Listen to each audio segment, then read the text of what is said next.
कर आज हम पढ़ेंगे कक्षा 12वीं से काले मेघा पानी दे नामक संस्मरण को। इस संस्मरण के लेखक हैं धर्मवीर भारती जी, जो हिंदी साहित्य के जाने माने साहित्यकार हैं। उनके कुछ चर्चित रचनाओं का नाम है सात गीत वर्ष, ठंडा लोहा, कनुप्रिया, अंधा युग जो उनका एक गीति नाट्य है, और ठेले पर हिमालय उनका निबंध संग्रह है। उनके दो चर्चित उपन्यास है जिसका नाम है गुनाहों का देवता और सूरज का सातवां घोड़ा, जिस पर फिल्म भी बन चुकी है। यहाँ संस्मरण में दो लोग हैं, एक तो लेखक खुद है और दूसरा उनकी जीजी है, जो उनकी कोई सगी नहीं लगती है, फिर भी लेखक के साथ रहती है अपना घर परिवार छोड़कर।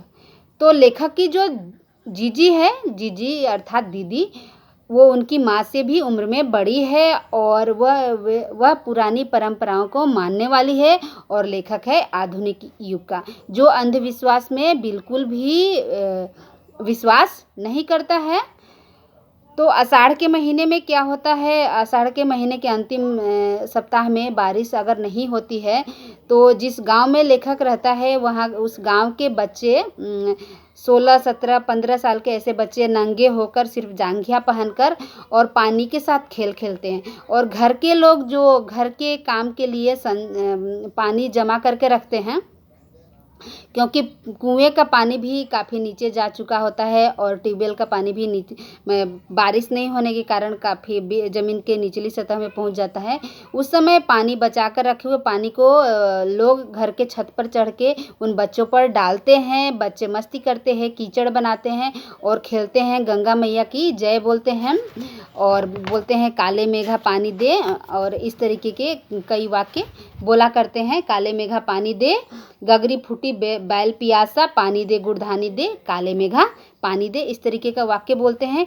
तो लेखक को लगता है कि जब पानी की इतनी किल्लत है तो पानी की बर्बादी क्यों की जा रही है।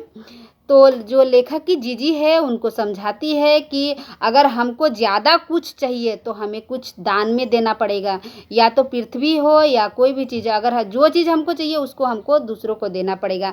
अगर हमें ज़्यादा अमाउंट में पानी चाहिए तो हमें पानी भी देना पड़ेगा और तभी हमको पानी मिलेगा। उदाहरण देते हुए बताती है कि अगर हमको अन्न चाहिए, बहुत सारा अन्न चाहिए, तो कुछ अन्न की बीज के रूप में धरती माता को देना होता है, या धरती में ज़मीन में लगाना होता है बीज को, तभी हमको वापस फसल मिलती है। ऐसा वो जो लेखक की जीजी है उनको उदाहरण देकर बताती है।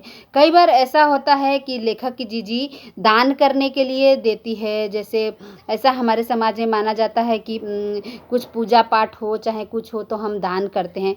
तो लेखक इसमें बिल्कुल भी विश्वास नहीं करता है और जीजी को बताता है कि ये सब कुछ बकवास है, ऐसा कुछ नहीं होता है कि दान करे उस व्यक्ति का भला हो जाए, क्योंकि लेखक आधुनिक युग का है और वह पुरानी परंपराओं में बिल्कुल भी विश्वास नहीं करता है। फिर भी वह कई बार क्या करता है कि लेखक अपनी दीदी की खुशी के लिए उनकी बातों को मान लेता है, और लेखक तर्क देते हुए कहता है कि हमारे जो भारतीय समाज के लोग हैं अंधविश्वास में विश्वास करते हैं, इसीलिए अंग्रेज़ों ने हमारे देश के लोगों को गुलाम बनाया।